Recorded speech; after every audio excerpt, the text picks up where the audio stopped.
എന്ന് പറഞ്ഞാൽ സഹോദരങ്ങളെ, അടിവരയിട്ടുകൊണ്ട് ഞാൻ പറയുകയാ, ഇസ്ലാമിക വിരുദ്ധമായ ഏത് പ്രവർത്തനങ്ങൾ എന്തിന്റെ പേരിൽ നടന്നാൽ, അത് ഉറൂസിന്റെ പേരിൽ നടക്കട്ടെ, അത് നബിദിനാഘോഷത്തിന്റെ പേരിൽ നടക്കട്ടെ, അത് ഉറൂസിന്റെയും ഉറൂസ് മുബാറക്കിന്റെയും പേരിൽ നടക്കട്ടെ, അതെല്ലാം മ്ലേച്ഛതരം തന്നെയാണ്. ഇതെല്ലാം ചെയ്യിപ്പിക്കുന്നത് പിശാച് തന്നെയാണ്. ഒരു സംശയ കാര്യത്തിൽ വേണ്ട. എത്ര സുന്ദരമായ ഗൗസുൽ പേരിലുള്ള കൂട്ടമാണിത്. ഇവിടെ യാതൊന്നും ഞാൻ കാണുന്നില്ല. ആകെ ഇവിടെ ഉള്ളത് ഒരു ദീനീ മജ്‌ലിസ്, പോകുന്നവർക്ക് ഒരു പിടി ആഹാരം. എന്താ ഇതിൽ തെറ്റുള്ളത്? ചില ഉറൂസുകളിൽ നമ്മൾ പ്രസംഗിക്കാൻ പോയി, പ്രസംഗിക്കാൻ പോണ്ട എന്ന് മുറവിളി കൂട്ടി പലരും. ഞാൻ പറഞ്ഞു പോകണമല്ലോ. നമ്മൾ പോയില്ലെങ്കിൽ, പ്രസംഗത്തിന് വിളിക്കുന്ന ആളുകൾ പോയില്ല എങ്കിൽ അവർ പിന്നെ അവിടെ വെക്കുന്നത് ഗാനമേളയാകും. അതുകൊണ്ട് പോകണം.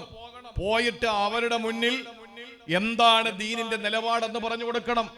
അതിന്റെ ബാധ്യത നമുക്കില്ലേ? അങ്ങനെ ഒരു ഉറൂസിന് പോയിട്ട് ഞാനിവിടെ ഇങ്ങനെ പ്രസംഗിച്ചോണ്ട് നിൽക്കുമ്പോ തൊട്ടു പുറകില് ഭയങ്കരമായ ശബ്ദം. നോക്കുമ്പോ അവിടെ മരണക്കിണർ. അത് മരണക്കിണർ എന്ന് പറയുന്നത് ഹറാമാണ് എന്നല്ല ഞാൻ പറയുന്നത്. ഒരു മഹാന്റെ പേരിൽ നടക്കുന്ന ഒരു പരിപാടിയിൽ അങ്ങനെ ഒരു പരിപാടി സംഘടിപ്പിക്കുക എന്നുള്ളത് ഹറാമാണോ അല്ലയോ എന്നുള്ളത് വലിയ മഹാന്മാര് പറയേണ്ട കാര്യമാണ്. പക്ഷെ അത് ഫഹ്ശാണ്, മോശമാണ്, മ്ലേച്ഛമാണ്. അത് ശരിയായ രീതിയല്ല. പ്രത്യേകിച്ച് ഒരു മതവിജ്ഞാന സദസ്സ് നടക്കുമ്പോ ഇതിന്റെ എല്ലാത്തിനെയും സംഘാടകർ ഒരാളാ. ഞാൻ പറഞ്ഞു ഇതൊക്കെ ശരിയായ രീതിയല്ല, ഇതൊക്കെ മാറ്റണം. പണ്ഡിതന്മാരെ വിളിച്ചിരുത്തിയിട്ട് ചോദിക്കണം, എന്താണ് ദീൻ, എന്താണ് ദീൻ അല്ലാത്തത്, എന്നിട്ട് വരും വർഷങ്ങൾക്ക് മാറ്റം വരുത്തണം എന്ന് പറഞ്ഞു. അത് പറയേണ്ട ബാധ്യത നമുക്കില്ലേ? ഞാൻ പറഞ്ഞു വന്നത്, ചില സ്ഥലങ്ങളിലൊക്കെ അങ്ങനെയാണ്. അള്ളാഹു നമ്മളെ ഉമ്മത്തിനെ കാത്തുരക്ഷിക്കട്ടെ. നബിദിനം വളരെ മനോഹരമാണ്. നബിദിനം വേണ്ടാന്ന് പറയുന്നവരുണ്ട്. അവരോട് പോടാതിന്റെ പണി നോക്കടാന്ന് പറയണം, അത് മറ്റൊരു വശം. പക്ഷേ നബിദിനം വേണ്ട എന്ന് പറയുന്നവരോട് ആ വാക്കിൽ നമ്മൾ സംസാരിക്കുമ്പോൾ തന്നെ നബിദിനാഘോഷത്തിന്റെ പേരിൽ കാട്ടിക്കൂട്ടുന്ന കോമാളിത്തരങ്ങൾ നമ്മൾ കണ്ടില്ല എന്നടിക്കാൻ പറ്റുമോ?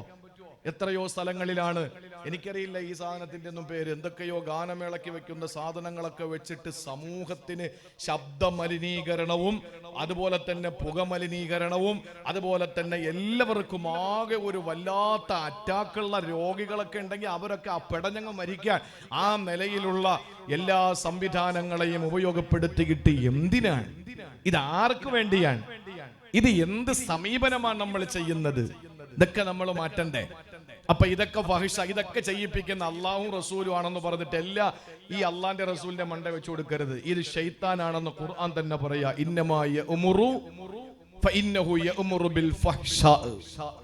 ഈ ഫഹ്ശാ കൊണ്ട് ശൈത്താന്റെ ഇടപെടലാണ്. അള്ളാഹു നമ്മളെ കാത്തുരക്ഷിക്കട്ടെ.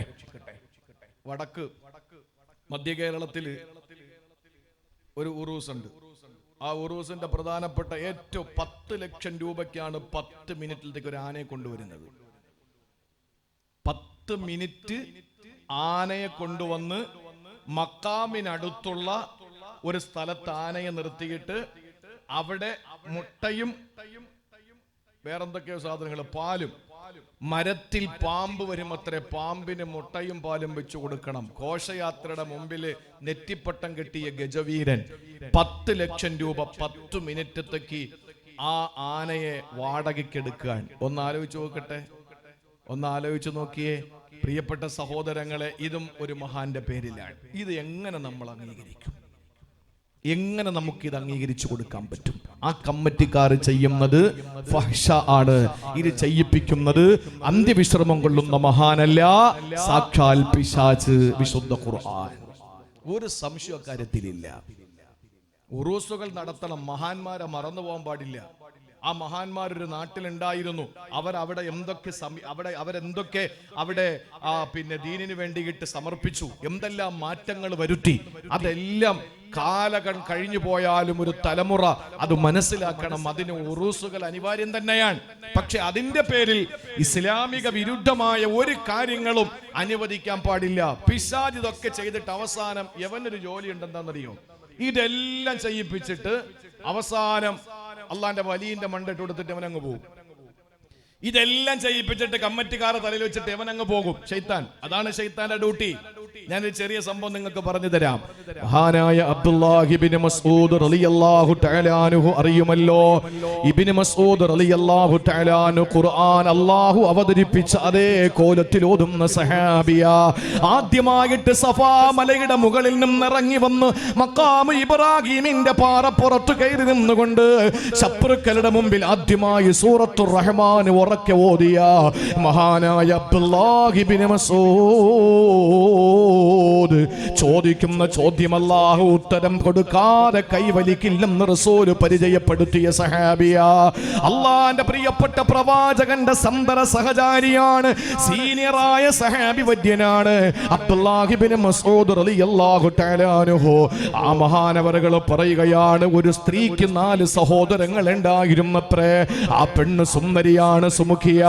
ഈ 4 സഹോദരങ്ങളും ആ പെണ്ണിനെ എവിടെയോ ഒരു യാത്ര പോകുന്ന സമയത്ത് ആ സഹോദരിയെ, ഏക സഹോദരിയാണ്, വാപ്പയില്ല ഉമ്മയില്ല, വേറെ ആരും നോക്കാനില്ല. സുന്ദരിയായ ആ പെണ്ണിനെ 4 സഹോദരങ്ങളും കൂടി എവിടെയാണെന്ന് സുരക്ഷിതമായ സ്ഥലത്തേൽപ്പിക്കുക. അവരിങ്ങനെ വലിയ ആശയക്കുഴപ്പത്തിലായി. അപ്പോഴാണ് അവരുടെ മനസ്സിലേക്ക് ഓടിയെത്തിയത്, ആ നാട്ടിൽ നല്ലൊരു മനുഷ്യനുണ്ടത്രേ. ആ മനുഷ്യൻ നല്ല ഇബാദത്തെടുക്കുന്ന ആബിദാണ്, നല്ല സൂഫിയാണ്, സാത്വികനാണ്, സാഹിദാണ്, ദുനിയാവ് വേണ്ടെന്ന് വെച്ച മഹാനാണ്, അള്ളാഹുവിന് വേണ്ടി ജീവിതം മാറ്റിവെച്ച മഹാനാണ്. അയാളുടെ മഠം, അയാൾ ഇബാദത്തെടുക്കുന്ന ഒരു പ്രദേശമുണ്ട്. അവിടെ കൊണ്ടുവന്ന 4 ആങ്ങളമാര് കൂടി ആ പെങ്ങളെ അവിടെ ആക്കുകയാ. എന്നിട്ട് പറഞ്ഞു, ഞങ്ങൾ തിരിച്ചു വരുന്നത് വരെ അവൾ ഇവിടെ സുരക്ഷിതയാണല്ലോ. അയാൾ പറഞ്ഞു, ആയിക്കോട്ടെ, അവര് എവിടെയെങ്കിലും ഇരുന്നോട്ടെ. ആ പെണ്ണവിടെ തനിച്ചായി ആബിദ് ഇബാദത്തുമായി വീണ്ടും അതാ സജീവമാവുകയാ. 4 ആങ്ങളമാരും അവിടെ നിന്ന് യാത്ര തിരിച്ചു. അബ്ദുല്ലാഹി ഇബ്നു മസ്ഊദ് റളിയല്ലാഹു അൻഹു പറയുകയാണ്, സഹോദരങ്ങളെ, ആ മഠത്തിലേക്ക് അതാ വിളിക്കപ്പെടാത്ത ഒരു അതിഥി വരികയാ, ക്ഷണിക്കപ്പെടാത്ത ഒരു അതിഥി വരികയാ. ആരാണെന്നറിയോ?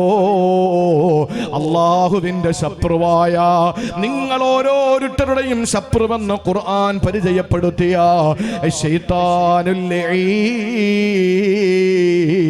ആ ശൈത്താൻ അതാ മഠത്തിലേക്ക് കടന്നു വരികയാ, ആ ഹാങ്കാഹിലേക്ക് വരികയാണ്. അദ്ദേഹം ഇബാദത്തെടുക്കുന്ന ആ പ്രത്യേകമായ ടെന്റിലേക്ക് കയറി വരികയാ. എന്നിട്ട് അയാളുടെ മനസ്സിൽ ആ പെണ്ണിനോടുള്ള സ്നേഹം ഇട്ടുകൊടുക്കുകയാ. സ്നേഹം പ്രണയമായി, പ്രണയം കാമമായി. അവസാനം അയാള് ദുനിയാവൊന്നും വേണ്ടെന്ന് പറഞ്ഞ് സാത്വികനായി ജീവിച്ചു കൊണ്ടിരുന്ന മനുഷ്യന്റെ മസ്തിഷ്കത്തിലേക്ക് അതാ ഈ പിശാച് ഇൻജക്ട് ചെയ്യാൻ തുടങ്ങി. അങ്ങനെ മസ്തിഷ്ക പ്രക്ഷാളനം നടത്തിയിട്ട് ആ മനുഷ്യൻ ആ പെണ്ണിനോട് സ്നേഹം തോന്നുകയാ. അങ്ങനെ ആ പെണ്ണിനെ എങ്ങനെയെങ്കിലും ഒന്ന് വശീകരിക്കണമെന്ന ചിന്ത വന്നു. അവളുടെ ശരീരത്തിലേക്ക് ആ മനുഷ്യന് ദാഹം വരികയാ. പൈതാകമടക്കാൻ കാത്തിരിക്കുന്ന, മഴ കാത്തിരിക്കുന്ന വേഴാമ്പലിന്റെ കളകൂചനം പോലെ ഈ സാത്വികനായ മനുഷ്യന്റെ ഹൃദയത്തിന്റെ ഉള്ളറകളില് വികാരം മുട്ടിടുകയാ. ആ മുട്ടിട്ട വികാരം പൂത്തുലയാൻ തുടങ്ങി. അങ്ങനെ ഈ പെണ്ണിനെ കയറി പിടിക്കുകയാ. അവൾക്ക് നിന്നുകൊടുക്കലല്ലാതെ നിവൃത്തിയില്ല. ആ പെണ്ണിനെ വശീകരിച്ചു. ആ പെണ്ണിനിതാ ഗർഭിണിയാവുകയാണ്. എന്താണ് ചെയ്യുക? ആ സമയത്ത് പിശാചിന്റെ ദുർബോധനത്തിൽ വീണുപോയ സാത്വികനായ മനുഷ്യനിലൂടെ ആ പെണ്ണ് ഗർഭിണിയായപ്പോൾ സഹോദരങ്ങളെ, ശൈത്താനതാ വരികയാ. ശൈത്താന് വീണ്ടും വന്നു. വീണ്ടും വന്നിട്ട് സാത്വികനായ മനുഷ്യന്റെ മുമ്പിലേക്ക് വന്നിട്ട് പറഞ്ഞു, ഇനി ഒരൊറ്റ വഴിയേ ഉള്ളൂ, ലോകത്താരും ഇത് അറിഞ്ഞിട്ടില്ല. ഇനി ഒരൊറ്റ വഴിയേ ഉള്ളൂ, അവളെ അങ്ങ് കൊന്നേക്കണം, അല്ലെങ്കിൽ പ്രസവിച്ചാൽ പ്രശ്നമാണ്. അയാൾ പറഞ്ഞു, ഞാനെങ്ങനെ കൊല്ലും? കൊല്ലലല്ലാതെ വേറെ നിവൃത്തിയൊന്നുമില്ല, കൊന്നേക്കുക.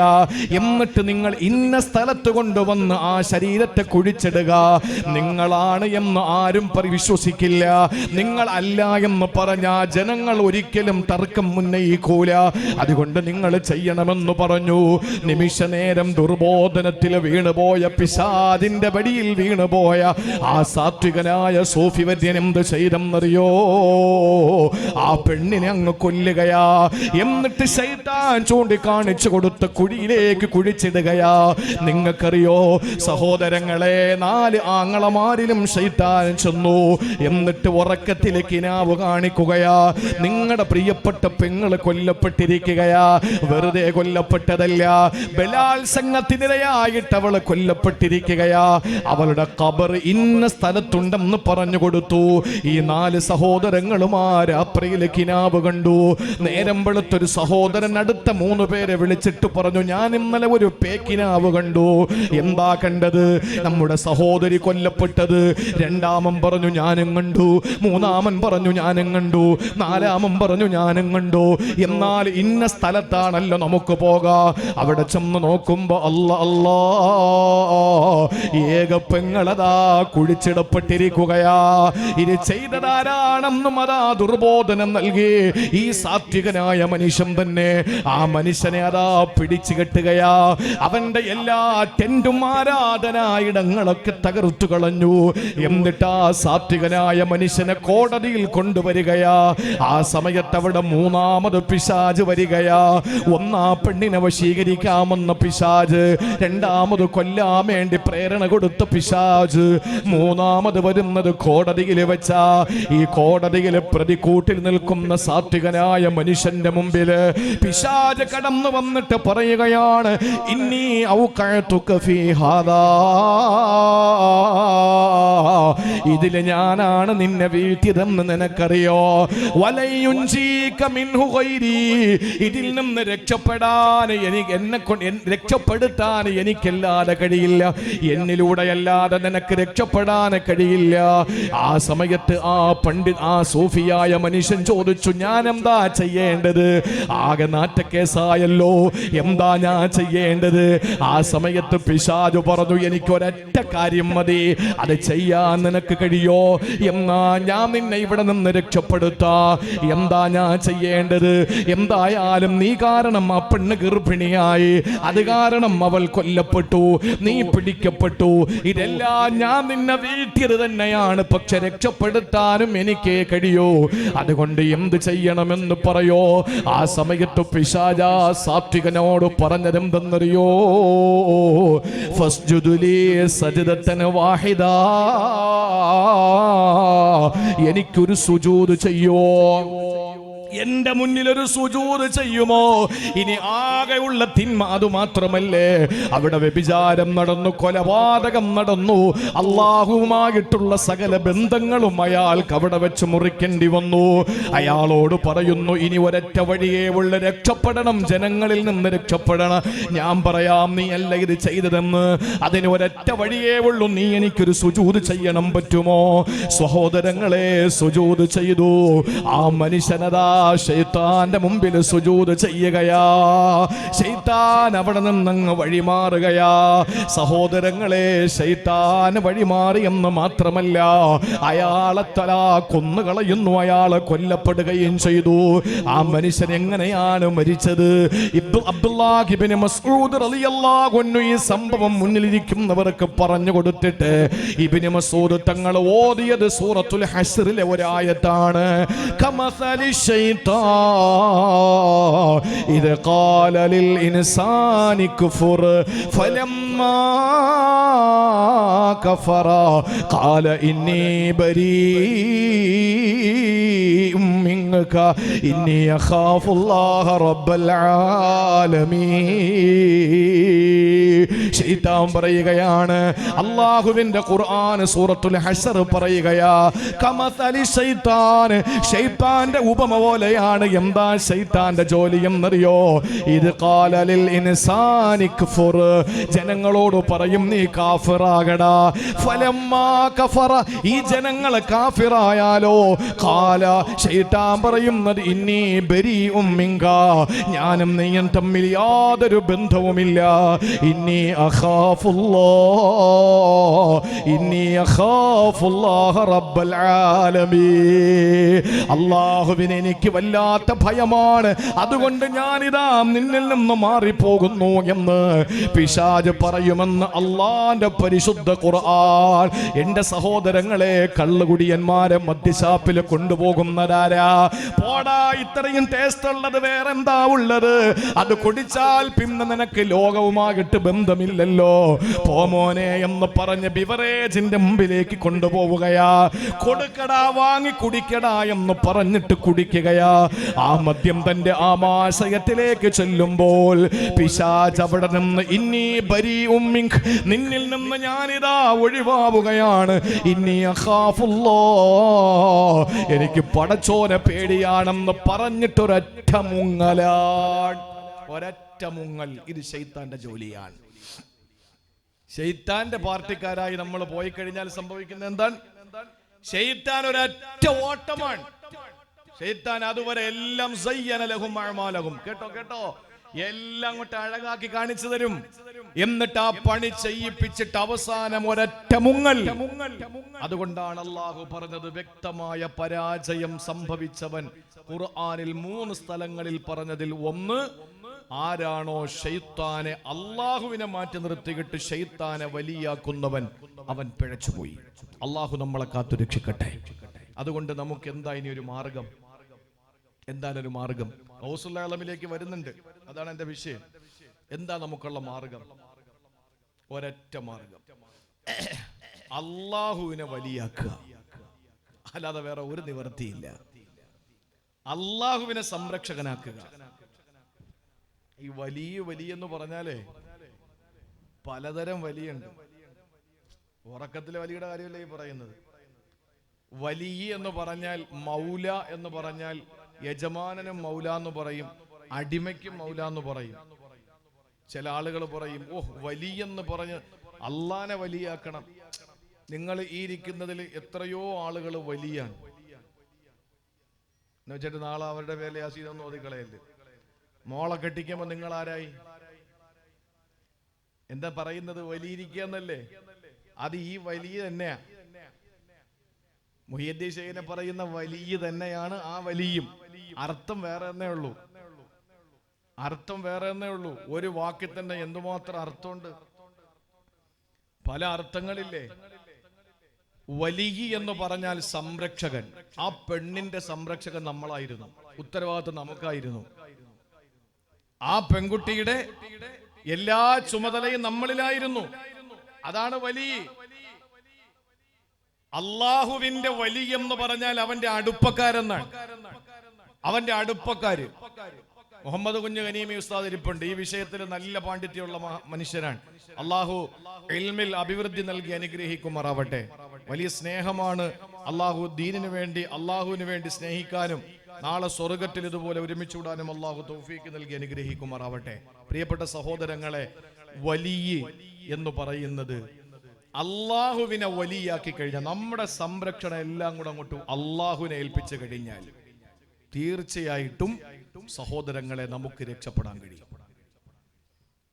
ഒരിക്കലൊരു ഗുരു തന്റെ ശിഷ്യനോട് ചോദിച്ചു, മോനെ, ശൈത്താൻ വന്നിട്ട് നിന്നെ തെറ്റ് ചെയ്യാൻ പ്രേരിപ്പിച്ച നീ എന്ത് ചെയ്യും? നമ്മൾ എന്താ ചെയ്യാ? ശൈത്താൻ വന്നിട്ട് തെറ്റ് ചെയ്യാൻ പ്രേരിപ്പിക്കുക, നമ്മൾ എന്ത് ചെയ്യും? നമ്മൾ ചെയ്യുന്നത് ആ തെറ്റ് ചെയ്യുന്ന ശൈത്താനോട് നമ്മൾ പോരടിക്കും. ആ ഗുരുവിനോട് ശിഷ്യൻ പറഞ്ഞ മറുപടി അതാണ്, ഞാൻ ശൈത്താനെ നേരിടും. അപ്പൊ ഗുരു ചോദിച്ചു, വീണ്ടും വന്നാലോ? ശക്തമായ നിലയിൽ തിരിച്ചു വന്നാലോ? ഞാൻ വീണ്ടും നേരിടും. വീണ്ടും വന്നാലോ? ഞാൻ വീണ്ടും നേരിടും. 3 പ്രാവശ്യം ശിഷ്യൻ അങ്ങനെ പറഞ്ഞപ്പോൾ ഗുരു ചോദിച്ചു, മോനെ, അബദ്ധമാണ്. നീ ശൈത്താനെ നേരിട്ട് കൊണ്ട് നിൽക്കേണ്ട കാര്യമില്ല. എന്നിട്ടൊരു ഉദാഹരണം ചോദിച്ചു. നമ്മൾ നടന്നു പോകുന്ന വഴിയിൽ ഇപ്പൊ ഒരു വീട്ടിൽ കല്യാണം വിളിക്കാൻ വേണ്ടി ചെന്നു, അല്ലെങ്കിൽ നമ്മുടെ സിറാജുൽ ഹുദയുടെ പ്രവർത്തകര് ഒരു വീട്ടില് പിരിവിന് വേണ്ടി ചെന്നു. അപ്പൊ അവിടെ ഉണ്ട് പട്ടി. നായ വളർത്തുന്ന വീട് മുസ്ലിമീങ്ങളിലുണ്ട്. ആലോചിച്ച് നോക്കിയേ, ഇല്ലേ? നായുള്ള വീട്ടിൽ അള്ളാഹുവിന്റെ റഹ്മത്തിന്റെ മലക്കുകൾ അടുക്കില്ല.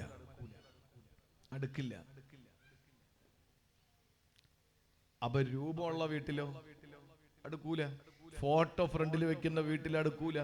നമ്മുടെ ഇൽമിന്റെ മജ്‌ലിസുകൾക്കൊക്കെ ഈ ഒരു ശോചനീയ അവസ്ഥ സംഭവിച്ചത് എന്താ? സകല മൊയ്ലിയാക്കന്മാരുടെ ഫോട്ടോയും വെച്ചിട്ടാ. ഫോട്ടോ മാറ്റിയിട്ട് വയല് വെച്ച് നോക്ക്, ഫോട്ടോ മാറ്റിയിട്ട് വയല് വെച്ച് നോക്ക്. ഇത് പറയുമ്പോ നിങ്ങൾ ചിന്തിക്കുന്ന പിന്നെ നിങ്ങളുടെ ഫോട്ടോ വന്നില്ലേ? ഈ പ്രസംഗത്തിന് വിളിക്കുന്ന എല്ലാവരുടെ മുമ്പിൽ ചെന്നിട്ട് ഇപ്പോ ആലപ്പുഴ ജില്ലയിലെ ഒരു സ്ഥലത്ത് തന്നെ പ്രസംഗത്തിന് വിളിച്ചു. ആ സമയത്ത് വലിയ കട്ടൗട്ടുകളൊക്കെ വെക്കുന്നു. ഞാൻ പറഞ്ഞു എന്റെ ഫോട്ടോ വെക്കണ്ട, ബാക്കി എല്ലാ ഉസ്താദന്മാരുടെ ഫോട്ടോയും വെച്ചോ. ഇപ്പൊ എല്ലാരും വിളിച്ചിട്ട് പറയുന്നത് നല്ലൊരു ഫോട്ടോ ഉണ്ടെങ്കിൽ അയച്ചു തരാനാണ്. അങ്ങനെയായി.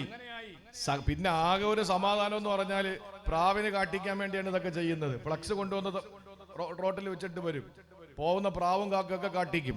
അപ്പൊ അങ്ങനെ ഒരു സ്ഥലത്ത് ഒരു പ്രസംഗത്തിന് പോയിട്ട് ഒരു ബാത്റൂമിൽ കയറാൻ വേണ്ടി പോകുമ്പോൾ അതിൽ കഥ കെട്ടിരിക്കുന്നത് വാഴലിന്റെ ഫ്ലക്സാ. അപ്പൊ അത് തന്നെ ഇതിന് പറ്റിയ സാധനം. അത് തന്നെ അർഹതപ്പെട്ട സ്ഥലത്ത് ഇതിരിക്കൂ. സിറാജുൽ ഹുദയുടെ പുറത്ത് മാറ്റി. സിറാജുൽ ഹുദയുടെ പുറത്ത് അടുത്ത വർഷം മുതൽ ഈ ഫോട്ടോ ഒന്നും വെക്കണ്ട. കാണുന്നവര് വന്നാൽ മതി, കേൾക്കണവര് വന്നാൽ മതി. പ്രസംഗത്തിന് ഫോട്ടോ കണ്ടിട്ട് വരുന്നതിന്. നമ്മളൊരു വീട്ടിൽ ചെന്നപ്പോ നായ ഉണ്ടെന്നിരിക്കട്ടെ, ആ നായ ഉള്ള വീട്ടിലേക്ക് നമ്മൾ അങ്ങോട്ട് കയറിയപ്പോഴേക്കും നായ ഓടി നമ്മുടെ മുമ്പിലേക്ക് വരിക. നമ്മളെന്താ ചെയ്യാ? മുണ്ടും മടക്കി കുത്തിയിട്ട് ഞാൻ ജിമ്മിനൊക്കെ പോയിട്ടുണ്ട്, ഇപ്പൊ കാണിച്ചു തരാടാ നായ എന്ന് പറഞ്ഞിട്ട് തിരിഞ്ഞു നിൽക്കുവോ? ഓടി വീട്ടുകാരനെ വിളിക്കും, പെട്ടെന്ന് പിടിച്ചു കെട്ടാൻ പറയും. അതാണല്ലേ ശരി. നമ്മൾ പെട്ടെന്ന് ചെയ്യുന്നത് എന്താണ്? വീട്ടുകാരനെ വിളിച്ചിട്ട് പറയും പെട്ടെന്ന് പിടിച്ചോ എന്ന് പറയും. ഈ ഗുരു ശിഷ്യനോട് പറഞ്ഞു, നിന്നെ തെറ്റിന് ശൈത്താൻ പ്രേരിപ്പിക്കുമ്പോ നീ എന്ത് ചെയ്യും? ഞാൻ ശൈത്താനെ നേരിടും. അബദ്ധമാ മോനെ, ഞാൻ വീണ്ടും വന്നാലോ? ഞാൻ വീണ്ടും നേരിടും ഗുരു. ശുദ്ധ അസംബന്ധമാ മോനെ. വീണ്ടും അവൻ വന്നാലോ? ഞാൻ വീണ്ടും അവനെ നേരിടും. വിവരക്കേടാ പൊന്നു മോനെ. എന്നിട്ട് ഗുരു പറഞ്ഞു, മോനെ നീ ചെയ്യുന്നത് നായ കടിക്കാൻ വേണ്ടി വരുമ്പോ നായയുടെ യജമാനനെ വിളിച്ചിട്ട് നീ പെട്ടെന്ന് ഇതിനെ ഒന്ന് രക്ഷപ്പെടുത്ത്, എന്നെ രക്ഷപ്പെടുത്തതിനെ പിടിച്ചു കെട്ടെന്ന് പറയുമോ? ആ നായയുടെ നേരെ നീ ചീറി അടുക്കുമോ എന്ന് ചോദിച്ചപ്പോ ശിഷ്യൻ പറഞ്ഞു, വീട്ടുകാരനോട് പറയും പിടിച്ചു കെട്ടാൻ. ഇത് തന്നെയാ നീ ചെയ്യേണ്ടത്. ഏതാ? അല്ലാഹു റബ്ബുൽ ഇസ്സത്തിനോട് പറയണം, അല്ലാഹുവേ ശൈത്താന്റെ ഉപദ്രവത്തിൽ നിന്ന് എന്നെ കാക്കണമല്ലാ. സഹോദരങ്ങളെ, ഖുർആൻ ഓതുമ്പം മടി വരുന്നുണ്ടല്ലോ, ഖുർആൻ ഓതുമ്പോ കോട്ടുവാ വരുന്നുണ്ടല്ലോ, ഖുർആൻ ഓതുമ്പോൾ എന്തെല്ലാം ചിന്തകൾ മനസ്സിൽ വരുന്നുണ്ടല്ലോ. അതെന്തിന്റെ പേരിലാണ്? ഖുർആനിൽ തന്നെ മരുന്നുണ്ട്. വഇദാ ഖറഅതൽ ഖുർആന ഫസ്തഇദ് ബില്ലാഹ്. ഖുർആൻ ഓതുമ്പോ നീ പിശാചിൽ നിന്ന് കാവൽ തേടണമെന്ന് അല്ലാഹുവിന്റെ ഖുർആൻ. എവിടെ പോയാലും പിശാചിൽ നിന്ന് കാവൽ തേടിയിട്ടല്ലേ പോകേണ്ടത്. ഒരു നിമിഷം നിങ്ങൾ ചിന്തിച്ചാൽ ഞാൻ നിങ്ങൾക്ക് വളരെ വ്യക്തമായി പറഞ്ഞു തരാ. ഒരാൾ തന്റെ ഭാര്യയെ സമീപിക്കുകയാ, എന്താ പറയുന്നത്? അല്ലാഹുമ്മ ജന്നിബിന ശൈത്താന വജന്നിബി ശൈത്താന ഫീമാ റസഖ്തനാ. അല്ലാഹുവേ, ഞങ്ങളുടെ ഈ പ്രവർത്തനത്തിലൂടെ രൂപപ്പെടുന്ന കുഞ്ഞുങ്ങളിലും നീ ശൈത്താനെ അകറ്റണമല്ലാ. ഇത് പറയാതെ ഏതൊരു കുഞ്ഞിനെ ഏതൊരു പിതാവും മാതാവും ജന്മം നൽകുവോ ആ പ്രിയപ്പെട്ട കുട്ടി ആണായാലും പെണ്ണായാലും പിഴച്ചത് തന്നെ. അതിനാണ് നമ്മൾ പറയുന്നത് സഹോദരങ്ങള്, അള്ളാന്റെ ഹബീബിന് നമുക്ക് മാതൃകയുണ്ട്. ബാത്റൂമിലേക്ക് കയറുമ്പോ നമ്മൾ പറയുന്നത് എന്താണ്? അല്ലാഹുമ്മ ഇന്നി അഊദു ബിക മിനൽ ഖുബ്സി വൽ ഖബായിസി. ആണു പെണ്ണു പിശാചുകളിൽ നിന്ന് ഞാൻ നിന്നോട് കാവൽ തേടുകയാണല്ലാ. കാരണം ശൈത്താന്റെ വീടാണ് ബാത്റൂം, ടോയ്ലറ്റ് ശൈത്താന്റെ വീടാണ്. അതുകൊണ്ടാണ് നമ്മൾ അതിനകത്ത് കയറുമ്പോൾ അതിൽ നിന്ന് കാവൽ തേടുന്നത്. ഇനി ശൈത്താന്റെ വീടെന്ന് പറഞ്ഞിട്ട് പോകാതിരിക്കാൻ പറ്റൂലല്ലോ, അതുകൊണ്ട് നമുക്ക് കയറേണ്ടി വരുന്നു. അതുകൊണ്ട് നമ്മൾ കാവൽ തേടിയിട്ട് നമ്മൾ അതിലേക്ക് പ്രവേശിക്കുന്നു. ഇങ്ങനെ നോക്കിയാൽ ജീവിതത്തിന്റെ അഖില മേഖലകളില് പിശാചിൽ നിന്ന് കാവൽ തേടിയിട്ട് വേണം അല്ലാഹുവിന്റെ മുമ്പിൽ നമുക്ക് എത്തപ്പെടാൻ. അതുകൊണ്ടാണ് സൂറത്തുൻ നിസായിൽ അല്ലാഹ് പറഞ്ഞത്, വലൗലാ ഫളലുല്ലാഹി അലൈക്കും വറഹ്മതുഹു ലത്തബഅതുമു ശൈത്താന ഇല്ലാ ഖലീലാ. അല്ലാഹ് പറയുന്നു വലൗലാ ഫളലുല്ലാഹി അലൈക്കും, നിങ്ങൾക്ക് അല്ലാഹുവിന്റെ ഔദാര്യം അല്ലാഹു തന്നതുകൊണ്ട്, വറഹ്മതുഹു അവന്റെ ഓശാരം നിങ്ങൾക്ക് തന്നതുകൊണ്ട്, അല്ലാഹു പറയുകയാണ് അത് നിങ്ങൾക്ക് കിട്ടിയത് കൊണ്ടാണ്. അതല്ല കിട്ടാതിരുന്നെങ്കിലോ ശൈത്താന നിങ്ങളെ നിശ്ചയം നിസ്സംശയം പിൻപറ്റിയേനെ. അതുകൊണ്ട് പ്രിയപ്പെട്ട സഹോദരങ്ങളെ, പിശാചിൽ നിന്ന് കാവല തേടിയിട്ട് നമ്മൾ അള്ളാഹുവിന്റെ ഭാഗത്തേക്ക് നീങ്ങുക, അള്ളാഹുവിലേക്ക് നമ്മൾ മടങ്ങുക. സംരക്ഷണം മുഴുവനും നമ്മൾ ഏൽപ്പിക്കേണ്ടത് അവനെയാണ്. ഒരിക്കലും പിശാചിന്റെ പാതയല്ല തിരഞ്ഞെടുക്കേണ്ടത്, നമ്മൾ തിരഞ്ഞെടുക്കേണ്ടത് അള്ളാഹുവിന്റെ പാതയാ. അതാണ് ദാലിക ഹുവൽ ഖുസ്റാനുൽ മുബീൻ എന്ന് വിശുദ്ധ ഖുർആൻ പറഞ്ഞ ശക്തമായ പരാജയത്തിന്റെ 3 കാരണങ്ങളിൽ ഒന്നാമത്തേത് വമയ്യത്തഖിര ശൈത്താന വലിയ്യം മിൻ ദൂനില്ലാഹ് ഫഖദ് ഖസറ ഖുസ്റാനം മുബീനാ. ആരല്ലാഹനെ മാറ്റി നിർത്തിയിട്ട് പിശാചിന്റെ പാത തിരഞ്ഞെടുക്കുമോ അവന് രക്ഷയില്ല, അവന് ശക്തമായി പരാജയപ്പെട്ടെന്ന് വിശുദ്ധ ഖുർആൻ. ഒറ്റ മണിക്കൂറായി, ഇനി 1 മണിക്കൂർ കൊണ്ട് 2 കാര്യവും പറയണം. അതുകൊണ്ട് ഞാൻ ഈ ഭാഗം അവസാനിപ്പിക്കുകയാണ്. അള്ളാഹുവിന്റെ ഖുർആൻ പറഞ്ഞ വ്യക്തമായ പരാജയത്തിന്റെ ഒന്നാമത്തെ കാരണം ശൈത്താനെ നമ്മൾ ചേർത്ത് നിർത്തി അള്ളാനെ ഒഴിവാക്കുന്നു. അത് മാറ്റുക, മാറ്റിയിട്ട് എന്തും അള്ളാനെ ഏൽപ്പിക്കുക. അവന് ഉണ്ടല്ലോ നമ്മുടെ എല്ലാ പ്രശ്നങ്ങൾക്കും പരിഹാരം തരാൻ. ഹമാസ് ഫലസ്തീനിലെ പോരാളി സംഘടനയാണ് ഹമാസ്. ഫലസ്തീനിലെ പാവപ്പെട്ട 23 ലക്ഷം പേര് 40 കിലോമീറ്ററിന്റെ ചുറ്റളവിലുള്ള തുരുത്തിൽ താമസിക്കുമ്പോൾ ഗസ എന്ന് പറയുന്ന പ്രദേശത്തെ സകല ആശുപത്രികളും ബോംബിട്ട് നശിപ്പിച്ചു. കലിയടങ്ങാതെ ഹെലികാമിലൂടെ പിടിക്കപ്പെട്ട രംഗം ആയിരക്കണക്കിന് അഗാധ ഗർത്തങ്ങൾ ഈ 43 കിലോമീറ്ററിന്റെ ചുറ്റളവിൽ കാണപ്പെടുന്നു. ഒരു സ്കൂളിൽ പഠിക്കാൻ ആ ക്ലാസ്സിൽ ഒരൊറ്റ കുഞ്ഞുങ്ങളില്ല, എല്ലാം രക്തസാക്ഷികളായിരിക്കുന്നു. അഭയാർത്ഥി ക്യാമ്പുകൾ, ആതുരാലയങ്ങൾ, ആരാധനാലയങ്ങൾ, ഭവനങ്ങൾ, എന്തിനേറെ ആശുപത്രിയിലേക്ക് കൊണ്ടുപോകുന്ന ആംബുലൻസുകൾ പോലും അഗ്നിക്കിരയാക്കിക്കൊണ്ട് താണ്ഡവമാടുന്ന ജൂത പിശാചുക്കൾ. പക്ഷേ അവർ സർവ്വതും അള്ളാഹുവിനെ ഏൽപ്പിച്ചിരിക്കുകയാണ്. സങ്കടം നമുക്കേ ഉള്ളൂ. ഗസയിലെ കുഞ്ഞുങ്ങൾ ആകാശത്തിലൂടെ മിസൈലുകൾ പാറിക്കളിക്കുമ്പോൾ ഗസയിലെ പാവപ്പെട്ട പൊന്നുമക്കള് പാർക്കുകളിൽ ചിത്രരചന മത്സരം നടത്തി കളിക്കുകയാണ്.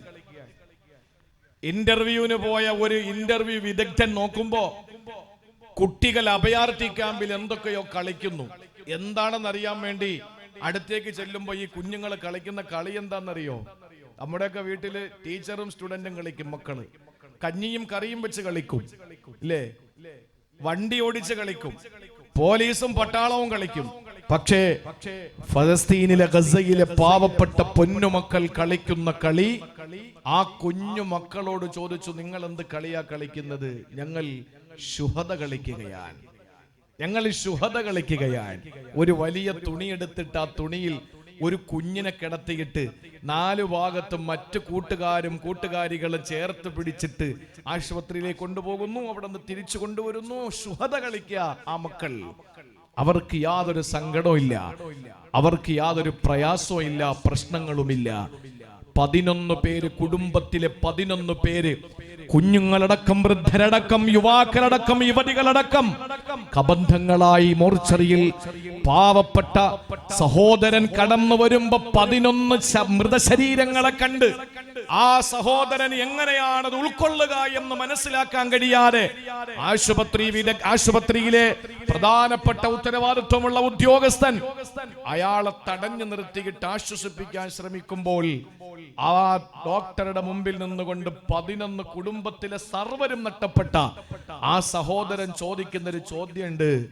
ഈ കിടക്കുന്ന 11 പേര് അള്ളാഹുവിന്റെ ദീനിലെ ആദ്യത്തെ രക്തസാക്ഷികളൊന്നുമല്ല, അവസാനത്തെ രക്തസാക്ഷികളുമല്ല. എന്തൊരു ഈമാനാണ്! ഫലസ്തീനിലെ മക്കളുടെ ഈമാന്റെ മുമ്പിൽ നമ്മുടെ ഈമാൻ എന്താ? ഇപ്പൊ ദീപാവലിക്ക് പടക്കം കേട്ടാൽ നമുക്ക് ഞെട്ടൽ വരും. അവർക്ക് മിസൈലും ഈ കാണുന്ന രീതിയിലുള്ള ഭീകരമായ എന്തെല്ലാം കോപ്പുകൾ കൂട്ടിയിട്ടാണ് അമേരിക്കയും ബ്രിട്ടൻ അടക്കം, അല്ലേ? ഇന്നിപ്പോ ഒരു ഇന്റർവ്യൂയില് നമ്മുടെ ദേശീയ മുസ്ലിം പറയുന്നൊരു വാക്കുണ്ട്. മൂപ്പരിങ്ങനെ അങ്ങോട്ട് വാചാലനാവുക. ദേശീയ മുസ്ലിമിനോട് ഇന്റർവ്യൂവിൽ ചോദിച്ചു, നിങ്ങൾക്ക് ഇപ്പൊ ഇസ്രയേലിനോടാണോ ഫലസ്തീനോടൊപ്പമാണോ നിങ്ങൾ നിൽക്കുന്നത്? നിങ്ങൾ മറ്റൊരു ഇടതുപക്ഷ പാർട്ടിയിൽ ഉണ്ടായിരുന്നപ്പോ നിങ്ങൾ കൃത്യമായി ഫലസ്തീനോടൊപ്പം ആയിരുന്നല്ലോ ഉണ്ടായിരുന്നത് എന്ന് പറഞ്ഞപ്പോ ഇദ്ദേഹം അങ്ങോട്ട് വാചാലനാവുകയാണ്. വല്ല ആവശ്യമുണ്ടായിരുന്നോ? ഒക്ടോബർ 7 ഹമാസ് അങ്ങോട്ട് ചെന്ന് വെറുതെ എത്ര പാവപ്പെട്ട ഇസ്രയേലികളെ കൊന്നുകളഞ്ഞു. ഇയാളങ്ങോട്ട് വാചാലനാവുക. ഇയാൾ ആരാ കേൾക്കാൻ പോവാ? എന്റെ പ്രിയപ്പെട്ട സഹോദരങ്ങളെ, ഇതെല്ലാം നടക്കുമ്പോഴും നമ്മൾ പള്ളികളിൽ ദുആ ചെയ്യുമ്പോൾ, സുന്നത്ത് നോമ്പ് പിടിച്ച് ദുആരക്കുമ്പോൾ, അതുപോലെ തന്നെ നമ്മൾ ഓരോരുത്തരും പ്രതിഷേധ റാലികൾ സംഘടിപ്പിക്കുമ്പോൾ, ഐതിഹാസികമായ ഐക്യദാർഢ്യ സമ്മേളനങ്ങൾ സൃഷ്ടിക്കുമ്പോൾ ഫലസ്തീനിലെ മക്കൾക്ക് സന്തോഷമേ ഉള്ളൂ. അവർക്ക് പിറന്ന നാടിന്റെ സ്വാതന്ത്ര്യത്തിന് വേണ്ടി ബ്രിട്ടീഷുകാരോട് പോരാടുകയാണ്. നമ്മൾ പോരാടിയ പോരെ? ബ്രിട്ടനല്ലേ എല്ലാ പിന്തുണയും കൊടുത്തത്? സ്വാതന്ത്ര്യ സമര സേനാനികളായ നമ്മുടെ പ്രിയപ്പെട്ട മുന്നോറുകൾ ബ്രിട്ടീഷുകാരിൽ നിന്നാണ് ഇന്ത്യക്ക് സ്വാതന്ത്ര്യം വാങ്ങിയത്. ഇതേ ശൈത്താന്മാരിൽ നിന്ന് തന്നെയാണ് ഫലസ്തീനിന് മോചനം കിട്ടേണ്ടത്, ഖുദ്സ് മോചിപ്പിക്കപ്പെടേണ്ടത്. അള്ളാഹു എത്രയും വേഗം ഖുദ്സിന് മോചനം നൽകി അനുഗ്രഹിക്കുമാറാവട്ടെ. അള്ളാഹു അനുഗ്രഹങ്ങൾ കൊണ്ട് അവരെ ഏറ്റവും ശ്രേഷ്ഠവാന്മാരാക്കി മാറ്റി, അവർക്ക് നാശങ്ങൾ ഉണ്ടാക്കിക്കൊണ്ടിരിക്കുന്ന ജൂതന്മാരെ അള്ളാഹു എല്ലാ നിലയിലും തകർത്ത് തരിപ്പണമാക്കട്ടെ എന്ന് നമുക്ക് ഈ സദസ്സിൽ വെച്ച് ദുആ ചെയ്യാം. രണ്ടാമത്തെ വിഭാഗം അള്ളാഹു പറഞ്ഞത് ഇസ്തിഖാമത്തില്ലാത്ത ഒരാളെ പറ്റിയാണ്. ഇസ്തിഖാമത്തില്ലാത്ത ഒരാളെ സംബന്ധിച്ചിടത്തോളം അവന് വ്യക്തമായ പരാജയമാണ്. അള്ളാഹു പറയുന്നത് സൂറത്തുൽ ഹജ്ജില രണ്ടാമത്തെ വിഭാഗമാണ്. അള്ളാഹു പറയുന്നു, വമിനന്നാസി മൻ യഅ്ബുദുല്ലാഹ അലാ ഹർഫ് ഫഇൻ അസാബഹു ഖൈറുൻ തുമഅന്ന ബിഹി വഇൻ അസാബതുഹു ഫിത്ന ഇൻഖലബ അലാ വജ്ഹിഹി ഖസിറ ദുനിയാ വൽ ആഖിറ ദാലിക ഹുവൽ ഖുസ്റാനുൽ മുബീൻ. എന്റെ പ്രിയപ്പെട്ട സഹോദരങ്ങളെ, അവിടെയാണ് ഗൗസുൽ ആലമിന്റെ മാറ്റുകൂടുന്നത്, അവിടെയാണ് അഹ്മദുൽ കബീർ റിഫായി തങ്ങളുടെ മാറ്റുകൂടുന്നത്, അവിടെയാണ് അഹ്മദുൽ ബദവി തങ്ങളുടെ മാറ്റുകൂടുന്നത്, അവിടെയാണ് ഖാജാ മുഈനുദ്ദീനുൽ ചിശ്തിയിൽ അജ്മീരി സഞ്ചരി തങ്ങളുടെ മാറ്റുകൂടുന്നത്, അവിടെയാണ് ഇബ്രാഹിമുൽ ബാദിശൽ ഏർവദി തങ്ങളുടെ മാറ്റുകൂടുന്നത്, അവിടെയാണ് അബുൽ ഹസൻ ഷാദുലി തങ്ങളുടെ മാറ്റുകൂടുന്നത്, അവിടെയാണ് ഇബ്രാഹിം ദസൂഖി തങ്ങളുടെ മാറ്റുകൂടുന്നത്, അവിടെയാണ് ഹസൻ ബിൻ അലിയിൽ കരുനാഗപ്പള്ളിയുടെ മാറ്റുകൂടുന്നത്, അവിടെയാണ് ലോകത്തുള്ള മശായിഖുമാരുടെ ഔലിയാക്കളുടെ മാറ്റുകൂടുന്നത്, അവിടെയാണ് ഔലിയാ കിറാമിങ്ങൾ വിജയിച്ചു നിന്നത്. ആ ഔലിയാക്കളുടെ പേരിൽ ചാപ്പാട് മാത്രം കഴിച്ചാൽ വിജയിക്കാൻ കഴിയുമെന്ന് കരുതല്ലേ മുസ്ലിം ചെറുപ്പക്കാരാ. നല്ലത് തന്നെ, വജീനം നല്ലതാണ്, തബറുക്കിന്റെ ഭക്ഷണം ശ്രേഷ്ഠമാണ്. പക്ഷേ ഒന്ന് നിങ്ങൾ അറിയണേ, അള്ളാന്റെ പരിശുദ്ധ ഖുർആനിൽ അള്ളാഹു പറയുന്നു, വമിനന്നാസ്, ചില ആളുകളുണ്ട്, ജനങ്ങളിൽ ചില ആളുകളുണ്ട്, മയ്യഅ്ബുദുല്ലാഹ അലാ ഹർഫ്, അരികിലിരുന്ന് ഇബാദത്ത് എടുക്കുന്ന ആളുകളാ. കയ്യാലപ്പുറത്തിരിക്കുന്ന തേങ്ങ പോലെയെന്ന് നമ്മൾ പറയുമല്ലോ, ചാഞ്ചാട്ടമാണ്, അങ്ങോട്ടും വിഴാം ഇങ്ങോട്ടും വിഴാ. അള്ളാഹു അതിനെ വ്യക്തത വരുത്തി പറയുകയാണ്, ഫൈനസാബഹു ഖൈറുൻ, എന്തെങ്കിലും നന്മകൾ അവർക്ക് വന്നാൽ, അവരുടെ മക്കൾക്ക് വിജയം കിട്ടിയാൽ, നല്ല ജോലി കിട്ടിയാൽ, അവർക്ക് സുഖ സൗകര്യങ്ങൾ വന്നാൽ, ഇത്മഅന്ന ബിഹി, അവരതിൽ നിർവൃതി പൂണ്ടുകയാ, അവരതിൽ സന്തോഷഭരിതരാവുകയാ. വഇന്നസാബതുഹു ഫിത്ന, അവർക്ക് എന്തെങ്കിലും വിപത്തുകൾ സംഭവിച്ചു പോയാലോ, ഇൻഖലബ അലാ വജ്ഹിഹി, അവര് പിന്തിരിഞ്ഞോടുകയാ. അല്ലാഹ് പറയുന്നു, ഖസറ ദുനിയാ വൽ ആഖിറ, ഈ വിഭാഗത്തിന്റെ ദുനിയാവും ആഖിറവും പരാജയത്തിലാ. ദാലിക ഹുവൽ ഖുസ്റാനുൽ മുബീൻ, അല്ല പറയുന്നത് തന്നെയാണ് ശക്തമായ പരാജയം. അത് തന്നെയാണ് ശക്തമായ പരാജയം. ഇവിടെയാണ് ബദരീങ്ങളെ സ്മരിക്കപ്പെടുന്നത്. 313 പേര് അവര് തങ്ങളുടെ സ്വത്ത് സംരക്ഷണത്തിന് വേണ്ടിയിട്ട് ബദർ എന്ന് പറയുന്ന വ്യാപാരമേള നടക്കുന്ന സ്ഥലത്തെത്തുമ്പോൾ മദീനയിൽ നിന്ന് 145 കിലോമീറ്റർ അപ്പുറത്ത്, മക്കയിൽ നിന്ന് 355 കിലോമീറ്റർ ഇപ്പുറത്തുള്ള ബദർ എന്ന് പറയുന്ന വ്യാപാരമേള നടക്കുന്ന ആ പ്രദേശത്തേക്ക് എത്തുന്ന സമയത്ത് ആയിരക്കണക്കിന് സത്യനിഷേധികൾ, കുഫാറുകൾ മാസങ്ങളോളം യുദ്ധം ചെയ്യാനുള്ള സംവിധാനങ്ങളുമായിട്ട് കടന്നു വരുമ്പോ ഇല്ല ഇല്ല, ഞങ്ങൾ പരാജയപ്പെട്ടു പോകില്ല, ഞങ്ങൾക്ക് അല്ലാഹു നോമ്പ് നിർബന്ധമാക്കിയ മാസം ഇതാണ്. സഹോദരങ്ങളെ, പരിശുദ്ധമായ ബദറിൽ നിന്ന് ആ 313 പേര് പോരാടുകയാ. അവര് വിജയശ്രീലാളിതരായില്ലേ? അവരെ പറ്റി ഞാനും നിങ്ങളും പരിശുദ്ധമായ റമളാൻ മാസത്തിന്റെ 16ാമത്തെ രാത്രിയിൽ അവരെ പറ്റി എന്താ പാടി പറയുന്നത്? ഹുമുർ റിജാലു ബല ഹുമുൽ ജിബാലു ബല കദഹിരി ഫീ ഹിമ്മത്തിൻ ബൽ സാദതുൻ കുബറാ ഹുമുർ റിജാലു ബല ഹുമുൽ ജിബാലു ബല കദഹിരി ഫീ ഹിമ്മത്തിൻ ബൽ സാദതുൻ കുബറാ ഹുമുർ റിജാലു, അവര് ആണുങ്ങളാ, അവര് ആണുങ്ങളാണ്. ഹുമുൽ ജിബാൽ, അവര് പർവ്വത സമാനമായ ചങ്കൂറ്റമുള്ളവരാ, അവരാണത്വമുള്ളവരാ, അവര് ചങ്കൂറ്റമുള്ളവരാ. നട്ടല്ലിന്റെ ഭാഗത്ത് നട്ടല് മാറ്റികിട്ട് വാഴപ്പിണ്ടി വെച്ച് കെട്ടിയവരല്ല. അവര് സത്യകുഫാറുകളോട്, സത്യനിഷേധികളോട്, ഇസ്ലാമിന്റെ ബദ്ധവൈരികളോട് പോരടിച്ചവരാണ്. അവര് ധീരമായി മുന്നേറിയവരാണ്. അവരുടെ ചുണ്ടുകൾ അവർ ഉണങ്ങിയിരുന്നു, അവരുടെ തൊണ്ടക്കുഴികൾ ഉണങ്ങിയിരുന്നു, അവരുടെ കവിളുകൾ ഒട്ടിയിരുന്നു, അവരുടെ കണ്ണുകൾ കുഴിഞ്ഞിരുന്നു, അവരുടെ വയറുകൾ ഒട്ടിക്കിടന്നു, അവരുടെ എല്ലുകൾ ഒന്നിരുന്നു. അവർക്ക് പൊട്ടിയ വാളുകളേ ഉള്ളൂ, അവർക്ക് പട്ടിപ്പൊളിഞ്ഞു പോയ പരിചകളേ ഉള്ളൂ, ഏതാനും എലുമ്പിയ ഒട്ടകങ്ങളേ ഉള്ളൂ, ഏതാനും മിനിഞ്ഞുണങ്ങിയ കുതിരകളേ ഉള്ളൂ. കഴിക്കാനൊന്നുമില്ല. തലേ ദിവസവും നോമ്പ് പിടിച്ചവരാ, പിറ്റേ ദിവസവും നോമ്പ് പിടിക്കേണ്ടവരാ.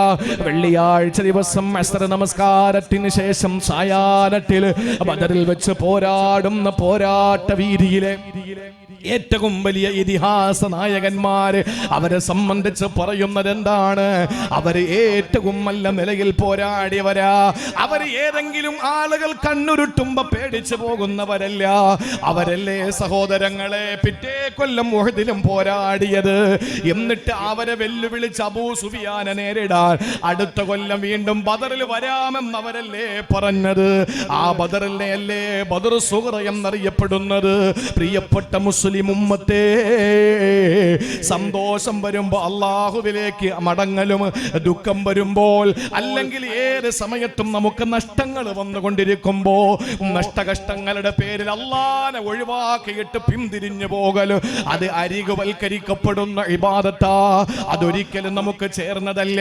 നമുക്കൊരു നിലപാടുണ്ട്, നമുക്കൊരു ചങ്കൂറ്റമുണ്ട്, നമുക്കൊരു നിഷ്പക്ഷമായ ചിന്തയുണ്ട്. ആ ചിന്ത ഏതാണ്? സന്തോഷം വന്നാലും അല്ലാ, ദുഃഖം വന്നാലും അല്ലാ, സുഖം വന്നാലും അല്ലാ, ഭക്ഷണം കിട്ടിയാലും അല്ലാ. അല്ലദീന യഹ്മിദൂനല്ലാഹ ഫിസ്സറാഇ വല്ലറാ, ക്ഷാമത്തിലും ഖേമത്തിലും അൽഹംദുലില്ലാഹ്, നഷ്ടത്തിലും ലാഭത്തിലും അൽഹംദുലില്ലാഹ്, സുഖത്തിലും ദുഃഖത്തിലും അൽഹംദുലില്ലാഹ്, സന്തോഷത്തിലും സന്താപത്തിലും അൽഹംദുലില്ലാഹ്, കാറ്റടിച്ചാലും നല്ല അന്തരീക്ഷത്തിലും അൽഹംദുലില്ലാഹ്. സഹോദരങ്ങളെ, ഏത് ഘട്ടത്തിലും എനിക്ക് എന്റെ റബ്ബുണ്ട്, ഏത് ഘട്ടത്തിലും എന്റെ റബ്ബന്റെ കൂടെ ഉണ്ടെന്നുള്ള ബോധമുള്ളവരാണ് യഥാർത്ഥ വിജയികള്. അല്ലാതെ കയ്യാലെ പുറത്തിരിക്കുന്ന തേങ്ങ പോലെ അല്ലാഹുവിൽ വിശ്വസിക്കുന്ന ഇബാദത്തെടുക്കുന്ന ആളുകൾ, അവരെ സംബന്ധിച്ച് അല്ലാഹു പറയുന്നു ദാലിക ഹുവൽ ഖുസ്റാനുൽ മുബീൻ. നമ്മളെ പറ്റി ഒരു ഉദാഹരണം റസൂലുള്ളാഹി പറഞ്ഞു. എന്താണെന്നറിയോ? മസലുൽ മുഅ്മിനി കൽ ഖാമത്തി മിനസ് സറഅ തുഫീഉഹ റീഹു മറത്തൻ വതഅദിലുഹ മറ. നോക്ക്, പാടത്ത്, അത് കേരളത്തിൽ കാണാനില്ല, പാടത്ത് നെൽക്കതിരുകൾ ഉയർന്ന് ഒരു മനുഷ്യന്റെ അര പൊക്കത്തിൽ നിൽക്കുന്നത് കാണാം. രാത്രിയിൽ ശക്തമായ കാറ്റടിച്ചു വീശി. നേരം വെളുത്ത് നോക്കുമ്പോ ഇതെല്ലാം കൂടെ ചാഞ്ഞിങ്ങനെ കിടക്കുകയാണ്. അടുത്ത ദിവസം സൂര്യൻ ഉദിച്ചു. അത് പതുക്കെ തല പൊക്കി നേരെയാകും. പിന്നീട് ഒരു കാറ്റടിച്ചു വീശുമ്പോ മറുഭാഗത്തേക്ക് ഇങ്ങനെ ചായും. അടുത്ത വെയിലടിക്കുമ്പോ വീണ്ടും അത് കൊണ്ട് നിവരും. ഇതുപോലെയാണ് ഒരു സത്യവിശ്വാസി. പനി പിടിച്ചൊന്ന് കിടക്കും, സടകുടഞ്ഞെഴുന്നേക്കും. കടയിൽ നഷ്ടം വരുമ്പോൾ കുറച്ച് ബുദ്ധിമുട്ടുകളുണ്ട്, പക്ഷെ അടുത്ത നിമിഷം അവൻ വീണ്ടും എഴുന്നേക്കും. പ്രതിസന്ധി ഘട്ടങ്ങളിൽ അവൻ അടങ്ങി ഒതുങ്ങി നിൽക്കും, പക്ഷേ സന്തോഷ ഘട്ടങ്ങൾ, അനുകൂലമാകുന്ന ക്ഷേമഘട്ടങ്ങളിൽ അവൻ വീണ്ടും ഉണരും. ഇത് സത്യവിശ്വാസിയുടെ ഉപമയാണ്. എന്നാ നിങ്ങൾ നോക്ക്, വമസലുൽ മുനാഫിഖി, മുനാഫിക്കിന്റെ ഉപമ എന്തെന്നറിയോ? കൽ അർസതി, പന പോലെയാണ്. പന ലാ തസാലു ഹത്താ യകൂന ജഅഫുഹാ മറത്തൻ വാഹിദ.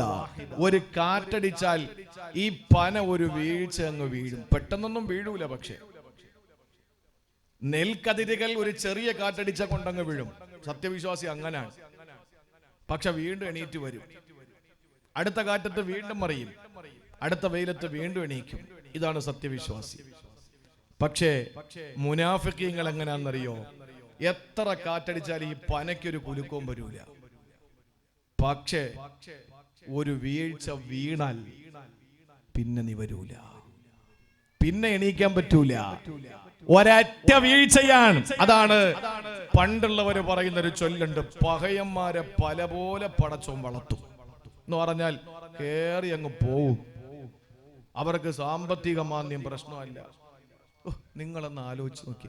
ഞാൻ ഈ പറയുന്നത് പൊളിറ്റിക്കലായി നിങ്ങൾ കാണരുത്. ഞാൻ തുറന്നു പറയാം, ഇടതുപക്ഷമായാലും വലതുപക്ഷമായാലും ഇനി വേറെ ഏതെങ്കിലും വശം ഉണ്ടെങ്കിൽ പുറകു വശമായാലും മുൻവശമായാലും ശരി, അനുഭവിക്കണം നമ്മളാ. നിങ്ങൾക്ക് പല രാഷ്ട്രീയക്കാരാണ്. നിങ്ങൾ ഇടതുപക്ഷക്കാരുണ്ടാവും, വലതുപക്ഷക്കാരുണ്ടാവും, പിന്നെ അതുപോലെ തന്നെ പല പാർട്ടിക്കാരും ഉണ്ടാവും. ഞാൻ പറയുന്നതിന് രാഷ്ട്രീയമായി കാണരുത്. നിങ്ങളൊന്ന് ആലോചിച്ച് നോക്കി. ഞാൻ നിഷ്പക്ഷമായി ഞാൻ ചോദിക്കുകയാണ്. എനിക്കറിയാം എൻ്റെ പ്രിയപ്പെട്ട സഹോദരങ്ങൾക്ക് ഇത് ഈ നിലപാടുള്ളവരാണെന്ന് എനിക്കറിയാം. ഡീസലിന് വില കൂടി, പെട്രോളിന് വില കൂടി, അരിക്ക് വില കൂടി, മണ്ണെണ്ണയ്ക്ക് വില കൂടി, എണ്ണയ്ക്ക് വില കൂടി, എല്ലാത്തിനും വില കൂടി. അപ്പൊ നമ്മൾ എങ്ങനെ ജീവിക്കും? നമ്മൾ ഇതെല്ലാം അനുഭവിക്കാൻ വിധിക്കപ്പെട്ടവരാണ്. ഈ വില കൂട്ടുന്ന ആളുകളെ നിങ്ങളൊന്ന് ആലോചിച്ച് നോക്കി. അപ്പൊ നമ്മൾ ഒരു നിമിഷം ചിന്തിക്കും, അവർക്കും ഇതിൽ ഭാഗവാക്കല്ലേ? അല്ല അല്ല, അവർക്ക് ഇവിടെ നിന്ന് അപ്പുറം വരെ പോയി ഇത്ര രൂപ എണ്ണ അടിച്ചു, അത് നമ്മുടെ ഖജനാവിൽ നിന്ന് കൊടുക്കാണ്. ഈ വില കൂട്ടുന്ന ആളുകൾക്ക് ഒന്നും സ്വന്തം കാശ് കൊടുത്ത് വാങ്ങുന്നവരല്ല. ഇതൊക്കെ അനുഭവിക്കുന്നവർ നമ്മളാണ്. ഞാൻ സാന്ദർഭികമായി ഓർത്തപ്പോ പറഞ്ഞു പോയതാണ്. വില കൂടിയ വസ്തുക്കൾ, വില കൂടിയ വാഹനങ്ങൾ, വില കൂടിയ ഉപകരണങ്ങൾ, വില കൂടിയ വസ്ത്രം, ഇതൊക്കെ ഓരോരുത്തരുടെ മൗലിക അവകാശമാണ്. പക്ഷെ നമ്മൾ മനസ്സിലാക്കേണ്ട ഒന്നുണ്ട്, ദാരിദ്ര്യത്തിന്റെ കയ്പ് നീരിലേക്ക് ഒരു മനുഷ്യൻ അതപ്പതിച്ചു കൊണ്ടിരിക്കുകയാണ്, നെല്ലിപ്പലക കണ്ടുകൊണ്ടിരിക്കുകയാണ്. സാമ്പത്തിക പ്രതിസന്ധിയും സാമ്പത്തിക മാന്ദ്യവും പിടിപെട്ട് യാതൊരു നിലയിലും ജീവിക്കാൻ കഴിയാത്ത അവസ്ഥയിലേക്ക് എത്തപ്പെട്ടുകൊണ്ടിരിക്കാൻ. ബറക്കത്തില്ലാതെ പോകുന്നു നമ്മുടെ കാര്യങ്ങൾ. അതുകൊണ്ട് സൂറത്തുൽ വാഖിയ മുടങ്ങാതെ ഓതിക്കോളി, സൂറത്തുൽ വാഖിയ മുടങ്ങാതെ ഓതിക്കോളി. അവന്മാർക്ക് ചിരിക്കാനുള്ളതാണിത്. ഏത്? ഈ നിരീശ്വരവാദികൾക്ക്.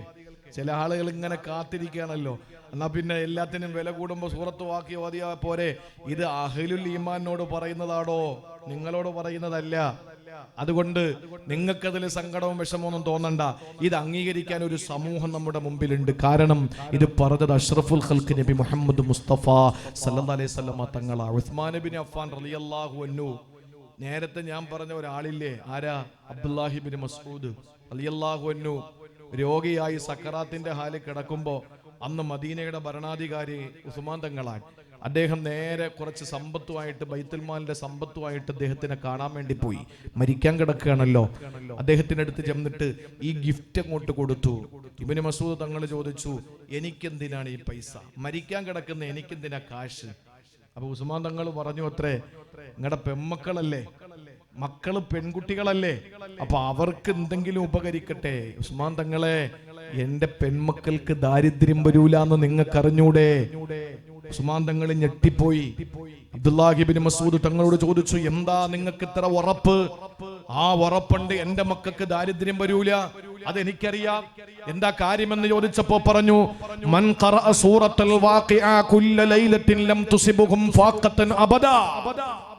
അല്ലാഹുവിന്റെ റസൂല് പറഞ്ഞിട്ടുണ്ട്, എല്ലാ രാത്രിയിലും വീട്ടിൽ സൂറത്തുൽ വാഖിഅ ഓതുമെങ്കിൽ ആ വീട്ടിൽ ദാരിദ്ര്യം വരില്ല.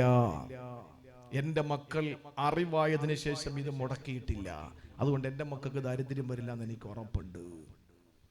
ആ ഒരു യക്കീൻ നമുക്ക് വേണം. പറ്റുമോ? കൈ കാലും പൊട്ടിയിട്ട് വെള്ളം കോരി തുണി അലക്കി ആട്ടുകല്ല് പിടിച്ച് കൈ പൊട്ടി ഒലിച്ച് വന്ന മോളുടെ കൈ കണ്ടിട്ട് ഏതാ കെട്ടിച്ചയച്ച വാപ്പാക്ക് സങ്കടം വരാത്തെ? എന്താ മോളെ ഇത്? വാപ്പാ കണ്ടോ, ആരെങ്കിലും ഒരാളെ നാളെ മുതൽ ജോലിക്ക് നിർത്താൻ അലീനോടൊന്നും പറയണം കേട്ടാ. അള്ളാന്റെ റസൂല് പറഞ്ഞു, മോളെ, ഒരു സെർവന്റ് കിട്ടുന്നതിനേക്കാൾ ഒരു ജോലിക്കാരനേക്കാൾ നല്ലൊരു കാര്യം വാപ്പിച്ച് പറഞ്ഞു തരട്ടെ. എന്താ ഉപ്പാ? 33 സുബ്ഹാനല്ലാഹ്, 31 അൽഹംദുലില്ലാഹ്, 34 അല്ലാഹു അക്ബർ ചൊല്ലിക്കോ, എല്ലാ പ്രശ്നങ്ങൾക്കും പരിഹാരമാണ്. ഫാത്തിമ ബീവി പറഞ്ഞു, അൽഹംദുലില്ലാഹ്, എനിക്ക് ഉത്തരം കിട്ടി. നമ്മളാണെങ്കിൽ മോളുടെ കയ്യും കാലും ഒക്കെ പൊട്ടി ഒലിച്ച് വീട്ടിലേക്ക് വന്നപ്പോ, കെട്ടിച്ചയച്ച വീട്ടിൽ നിന്ന് വീട്ടിലേക്ക് വന്നിട്ട് പറഞ്ഞു, വാപ്പ അവിടെ ആകെ പ്രശ്നങ്ങളാ, അയാളുടെ തുണിയും കഴുകണം, അമ്മായിയമ്മയുടെ തുണിയും കഴുകണം, അമ്മായിയപ്പന്റെ തുണിയും കഴുകണം, അവിടെ ഉള്ള എല്ലാവർക്കും ആഹാരം വെച്ച് കൊടുക്കണം, എന്തെങ്കിലും ഒരു പരിഹാരം ഉണ്ടോ? ദീൻ കൂടിയ വാപ്പ പറഞ്ഞു, മോളൊരു കാര്യം ചെയ്യും, എന്നും കിടക്കാൻ നേരത്തെ ഒരു യാസീൻ ഓദിക്കുമെന്ന് പറഞ്ഞാൽ ആ സെക്കൻഡില് മകള് നമ്മളെ തല്ലിയിട്ട് പോകും. ഉറപ്പില്ല. മഴയെ തേടിയുള്ളൊരു നിസ്കാരം സംഘടിപ്പിക്കണം. കാരണം നാട്ടിൽ മഴയില്ല. മഴയില്ലാതെ സങ്കടം വന്നു, ആകെ വിഷമമായി. പള്ളിയിൽ തീരുമാനമെടുത്തു, നമുക്കൊരു നിസ്കാരം സംഘടിപ്പിക്കണം, മൈതാനത്ത് എല്ലാവരും വരണം. എല്ലാവരും വന്നു. പള്ളിയിലെ ഇമാമുണ്ട്, കമ്മിറ്റിക്കാരുണ്ട്, സംഘടിപ്പിച്ച സംഘാടകരുണ്ട്, എല്ലാവരും ഉണ്ട്. ജനങ്ങളെല്ലാം വന്ന് നന്നായിട്ട് ദുആ ചെയ്തു. കോരിച്ചൊരിയുന്ന മഴ നോക്കുമ്പോണ്ട് എല്ലാ ആളുകളും നനഞ്ഞ് വീട്ടിലേക്ക് പോകാൻ കഴിയാതെ കടകളിൽ കയറി നിൽക്കുക. കാരണം എന്താ? അത്രയും മഴ. ഒരു കൊച്ചുകുട്ടി കൊടയും ചൂടി തിരിച്ചു പോവാൻ. ആ സമയത്ത് എല്ലാവരും ആ കുട്ടിയോട് ചോദിച്ചു, നീ എങ്ങനെ കൊട കൊണ്ടുവന്നു? അപ്പൊ കുട്ടി പറഞ്ഞു, മഴയെ തേടിയുള്ള നിസ്കാരമല്ലേ, മഴ പെയ്യുമെന്ന് എനിക്കറിയാം, അതുകൊണ്ട് ഞാൻ കൊട കൊണ്ടുവന്ന്. പള്ളിയിലെ ഉസ്താദ് വീട്ടിൽ പോയി കൊടഞ്ഞാ മതി. കമ്മറ്റിക്കാരോ കൊട എടുത്തിട്ടില്ല, അവർക്ക് ഉറപ്പില്ല.